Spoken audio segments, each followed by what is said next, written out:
السلام علیکم عزیز ناظرین، بسم اللہ الرحمن الرحیم۔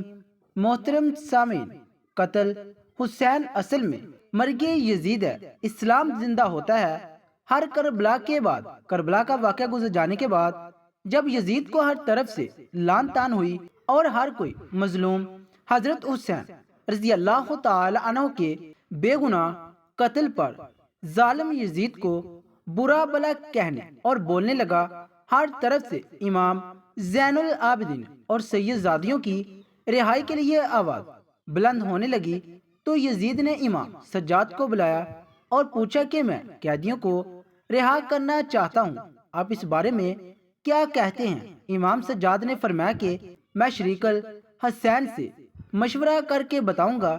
ناظرین، پھر حضرت امام سجاد نے حضرت زینب سے مشورہ کرنے کے بعد یزید سے کہا کہ ہماری کچھ شرائطیں، تو یزید نے امام سجاد سے کہا کہ اپنی شرائطیں بتائیں، تو امام سجاد نے یزید سے کہا کہ ہمارا لوٹا ہوا مال واپس کرے، ہمارے شہید افراد کے مبارک سر ہمارے حوالے کرے۔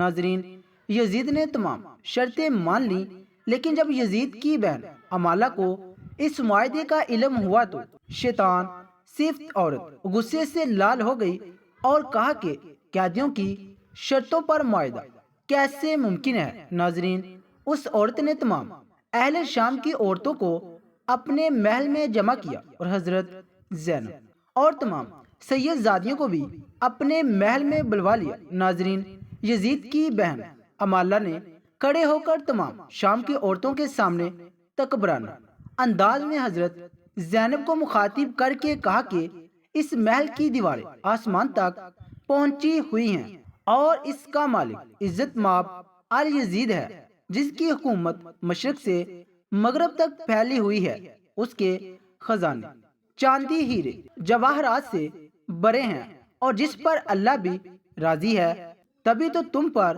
یزید کو فتح ملی ہے۔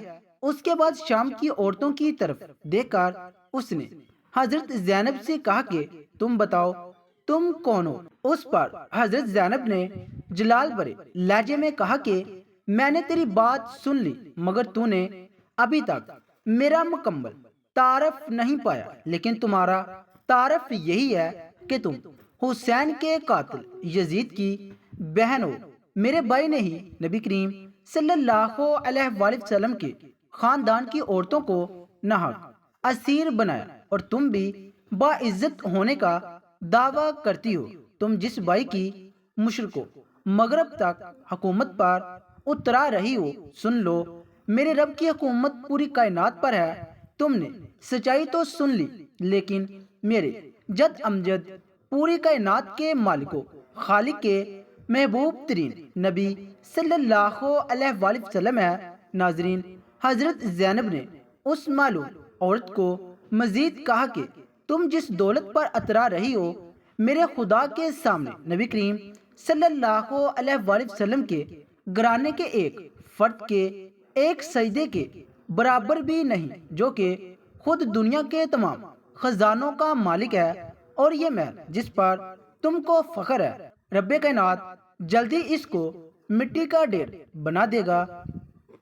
اس کے بعد حضرت زینب رضی اللہ تعالی عنہ نے آسمان کی طرف ہاتھ اٹھا کر اللہ پاک سے دعا کی کہ اے رب کائنات، ہم تجھ سے راضی ہیں، تو بھی ہم سے راضی ہو جا۔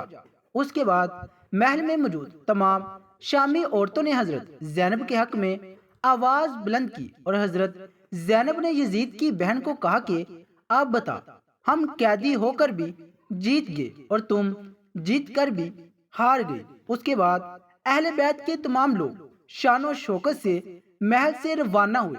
دوسری روایت میں آتا ہے کہ یزید اپنی اسی بہن جس کا نام امالہ تھا، اس سے شادی کرنے کے لیے اسلام کے اصولوں میں تبدیلی کرنے کی کوشش کی، جس کی مخالفت پر اس نے حضرت حسین رضی اللہ تعالی عنہ کے قتل کو جائز قرار دینے کے لیے 70 علماء دین سے فتویٰ لے کر حضرت حسین کو کربلا میں شہید کروایا۔ ناظرین، یہ قصہ تاریخ کا ایک باب ہے، اس قصے میں کتنی صداقت ہے اللہ تعالیٰ ہی بہتر جانتا ہے۔ آیا اب مستند روایت سے یہ جاننے کی کوشش کرتے ہیں کہ حضرت حسین رضی اللہ تعالی عنہ نے یزید کی بیعت کیوں نہیں کی تھی۔ حضرت حسین رضی اللہ تعالی عنہ نے اس ثابت قدمی کی مثال دکھائی، آپ کو ڈرایا دھمکایا اور آپ کے ساتھیوں کو کئی دنوں تک بھوکا پیاسا رکھا گیا، حتیٰ کہ آپ اور آپ کے تقریباً تمام تر خاندان اور ساتھیوں کو بے دردی سے شہید کیا گیا، مگر آپ نے باطل کے ساتھ کسی مداہنت سے کام لیا اور نہ یزید کی بیعت کے لیے راضی ہوئے۔ سوال یہ ہے کہ سب مشکلات، تکلیف اور قربانی انہوں نے کس مقصد کے لیے دی تھی؟ کیا آپ تھوڑی مزاحمت، نرمی اور سمجھوتا کرتے تو اچھا نہ ہوتا؟ یہ خیال عموماً لوگوں کے ذہنوں میں پیدا ہوتا ہے۔ آئیں اس پر بات کرتے ہیں۔ کچھ لوگوں کا خیال ہے کہ حضرت حسین رضی اللہ تعالی عنہ اپنی خلافت قائم کرنا چاہتے تھے، اس لیے یزیدی فوجی سے جا ٹکرائے۔ یہ درست ہے کہ انہیں کوفہ اور دیگر علاقوں سے بلاوے آتے تھے کہ آپ آئیں تاکہ آپ کو خلیفہ منتخب کیا جا سکے۔ انہیں وسیع عوامی حمایت کا وعدہ کیا گیا۔ بزرگوں نے آپ کو سمجھایا بھی کہ یہ دھوکہ لگتا ہے، مگر آپ نے جانے کا قاصد کر لیا تو خاندان کے اکثر مرد، خواتین، بچوں سمیت آپ کے ساتھ اعظم سفر ہو گئے۔ تاہم حکومت سے لڑنا آپ کے پیش نظر ہوتا تو آپ مناسب جنگی تیاری کر کے جاتے اور عورتوں اور بچوں کو ساتھ ہی نہ لے جلدی سے وہاں پہنچتے۔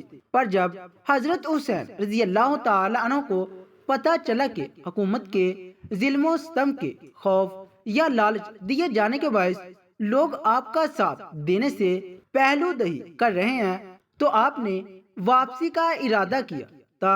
ہم آپ کو واپس آنے کی اجازت کو اس بات سے مشروط کیا گیا کہ آپ یزید کی بیعت کر لیں۔ آپ مگر ایسا کرنے سے متمل تھے۔ آپ نے مذاکرات کاروں کو یقین دلانے کی کوشش کی کہ میری حکومت سے لڑنے یا حکومت حاصل کرنے یا آئندہ بغاوت کرنے کا کوئی ارادہ نہیں، مگر وہ نہ مانے۔ کہا جاتا ہے کہ یزید کا خود حضرت حسین رضی اللہ تعالی عنہ اور ان کے ساتھیوں کو قتل کرنے کا ارادہ نہیں تھا، مگر ان کے سپہ سالار خود کو شاہ سے زیادہ شاہ کے وفادار ثابت کرنے کی کوشش کر رہے تھے، اس لیے انہوں نے صلح کی کوشش ناکام بنائی اور بالآخر امام حسین رضی اللہ تعالی عنہ کا سر تن سے جدا اور ان کے ساتھیوں کو خون میں نہلا دیا۔ جب یزید کو امام کا سر پیش کیا گیا تو کہا جاتا ہے انہوں نے آپ کے قتل پر دکھ کا اظہار کیا، لیکن دوسری طرف یہ بھی حقیقت ہے کہ یزید نے امام اور ان کے ساتھیوں کو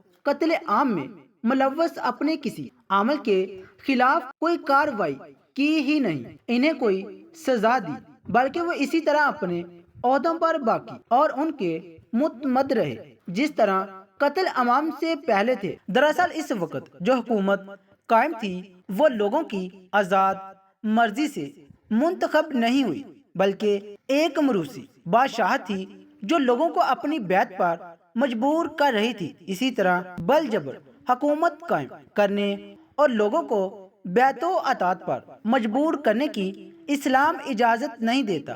یہ امامت برحق نہیں تھی، لہذا حضرت حسین رضی اللہ تعالی عنہ نے سوچا کہ اگر وہ حق پر استقامت اور ثابت قدمی دکھانے کی بجائے یزید کی بیعت کر لیتے اور مصالحت گوشی پر مداہنت سے کام لے لیتے ہیں، تو اس بات کا خدشہ تھا کہ رسول کریم صلی اللہ علیہ وآلہ وسلم کا مقدس نواسہ ہونے کی بنا پر اہل اسلام آپ کے طرز عمل کو امام باطل و فاسق کی زور زبردستی والی بیعت کے لیے حجت سمجھ لیتے اور یہ ایک بڑی نظیر بن جاتا۔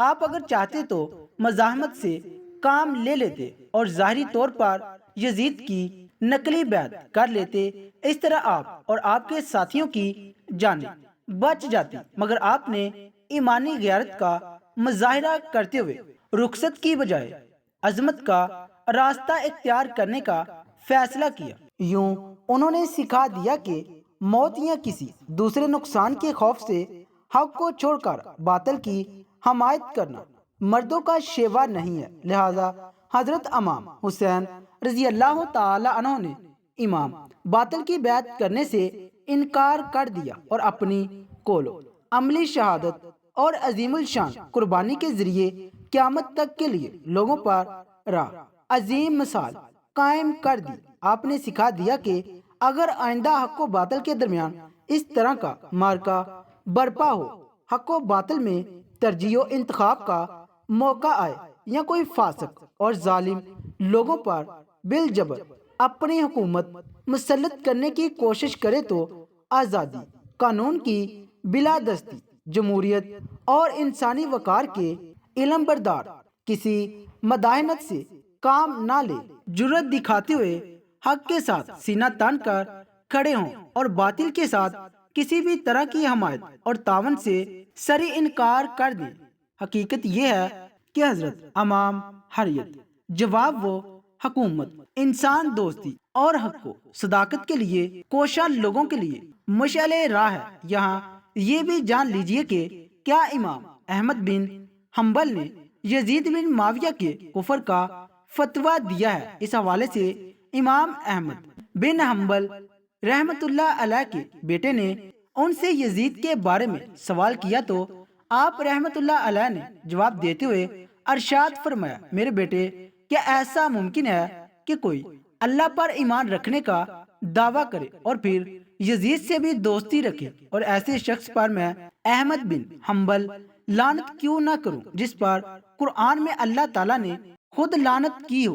فرزند نے عرض کیا، قرآن میں کس جگہ اس پر لعنت ہوئی ہے؟ تو انہوں نے جواب دیا کہ اللہ کے اس فرمان میں، پس اے منافقو، تم سے توقع یہی ہے کہ اگر تم قتال سے گریز کر کے بیچ نکلو اور حکومت حاصل کر لو تو تم زمین میں فساد ہی برپا کرو گے اور اپنے ان قربتی رشتوں کو توڑ ڈالو گے جن کے بارے میں اللہ اور اس کے رسول صلی اللہ علیہ وآلہ وسلم نے مواصلت اور مدد کا حکم دیا ہے۔ یہی وہ لوگ ہیں جن پر اللہ نے لعنت کی ہے اور ان کے کانوں کو بہرا کر دیا ہے اور ان کی آنکھوں کو اندھا کر دیا ہے کہ قتل امام حسین سے بڑھ کر بھی کوئی فساد ہو سکتا تھا۔ یزید کی ابتدائی زندگی اور حالات و واقعات اور اس کی زندگی پر اگر نظر ڈالی جائے تو معلوم ہوتا ہے کہ یہ نوخیز اور الگ قسم کا نوجوان ہے۔ مسلمان گھرانے میں پیدا ہونے کے باوجود اسلام کی اصل روح سے روشناس نہ ہو سکا تھا۔ یہی وجہ ہے کہ وہ اسلام اور اسلامی تعلیمات سے یکسر بازی تھا اور دینداری سے ہٹ کر اگر انسانی قدر و کونین کی بات کی جائے تو اس نے ان کو بھی پامال کرنے میں کوئی کسر نہ چھوڑی تھی۔ یعنی وہ علانیہ اپنی ماں بہن بیٹیوں تک کو شہوت کا نشانہ بناتا اور ان کے ساتھ نکاح کو جائز قرار دیتا تھا۔ بیان کیا جاتا ہے کہ حضرت عبداللہ بن حنزلہ رضی اللہ تعالی عنہ مدینہ کے ان بزرگوں یعنی سرداروں میں سے تھے اور آپ اس وفد کا حصہ تھے جو اہل مدینہ کی طرف سے یزید کے حالات معلوم کرنے کے لیے یزید کے پاس گئے تھے۔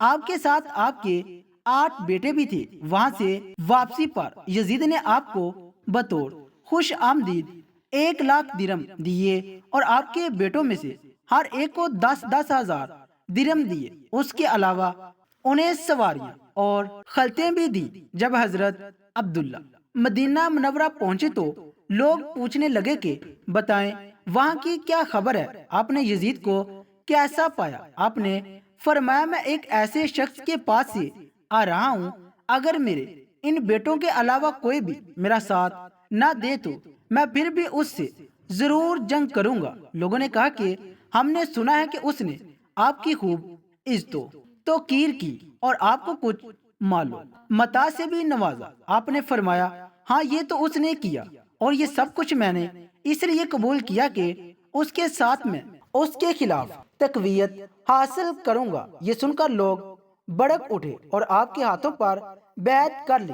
ایک زمانے میں اہل مدینہ نے بنو امیہ کو مدینہ منورہ سے نکال دیا اور علانیہ یزید کی برائی بیان کرنے لگے سامنے یزید کے خلاف حضرت عبداللہ بن حنظلہ کے ہاتھ پر بیعت کر لی۔ پھر حضرت عبداللہ نے فرمایا کہ اے قوم، خدا سے ڈرو۔ پس خدا کی قسم ہم نے اس وقت تک یزید کی بیعت نہیں توڑی یہاں تک کہ ہمیں خوف ہوا کہ ظالم اور زیادتی کے سبب کہیں ہم پر آسمان سے پتھر نہ برس پڑے۔ یعنی برائی بہت ہی عام اور بڑھ گئی، کیونکہ یزید ایک ایسا شخص تھا جو ماں، بیٹیوں اور بہنوں کے ساتھ نکاح جائز کر دیتا تھا اور شراب بھی پیتا تھا۔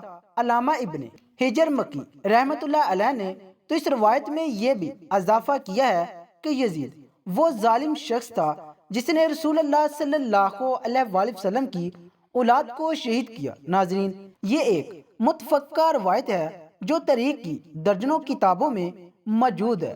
اس کے مطابق حضرت عبداللہ بن حنظلہ رضی اللہ تعالی عنہ نے یزید کے ذہنی افکار کو بڑی وضاحت سے بیان کیا۔ یعنی ہر عقل و شعور رکھنے والا آدمی بآسانی یہ سمجھ سکتا ہے کہ یزید کے دل و دماغ میں ہر وقت کس قسم کے خیالات سے سوار رہتے ہوں گے، اور وہ سید زادیوں اور امہات المومنین وغیرہ کے متعلق بھی کس قسم کا ذہن رکھتا ہوگا۔ چنانچہ ایک مرتبہ تو اس نے وہ غلیظ حرکت کر ڈالی کہ جس کا معاذ اللہ کبھی کوئی مسلمان سوچ بھی نہیں سکتا۔ یعنی اس نے سیدہ ام المومنین حضرت عائشہ صدیقہ رضی اللہ تعالی عنہ کو ہی عقد کا پیغام بھیج دیا۔ اس وقت سیدہ ام المومنین بڑھاپے میں تھی اور آپ رضی اللہ تعالی عنہ کی وفات میں تھوڑا ہی عرصہ رہ گیا تھا۔ یزید لائن کا پیغام نکاح جیسے ہی ام المومنین حضرت عائشہ صدیقہ رضی اللہ تعالی عنہ تک پہنچا تو مدینہ بھر میں اس کا شور برپا ہو گیا۔